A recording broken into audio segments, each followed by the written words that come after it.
Assalomu alaykum, rahmatullohi va barakatuh. Azizlarim, sog'omamisiz? Srochno hozir bizga er-xotinlar ishga taklif qilinadi. 35 yoshdan 55 yoshgacha bo'lgan er-xotinlar rus tilini bilish kerak. Dokumenti albatta bo'lishi shart deyishyapti.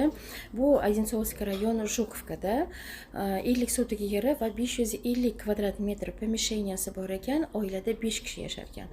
Er-xotin va 3 ta farzandlar. Ular doimiy yashar ekan. Bularning oyliklari 250 ming. Bugun mana выходной kunlari, bugun ertaga o'sha uchrashuvga yuborishimiz shart. Bugun ertalab yana zayavka qabul qildik Taldimda hozir ikkita zayavkamiz bor. Birida kampirda bir o'zi yashaydi. Kampir biroz demensiya holatiga ekan. Uni ovqatini qilib, o'sha yerga dachaga ishlash kerak. Buni oyligi 200 ming. O'shani qizinikiga yana er-xotinlar ishga taklif qilinadi. Bularning oyliklari 180 ming.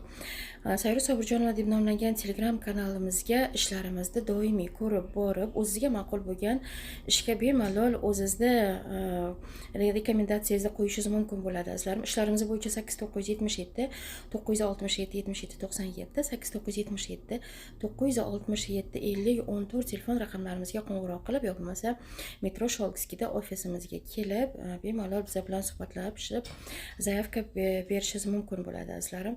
Bizga faqat hozirga rus tilini biladigan, ishlagan insonlarimiz kerak bo'ladi. Chunki bularning oyliklari hozir 180, 200, 250 minglik ishlarimiz ochilgan.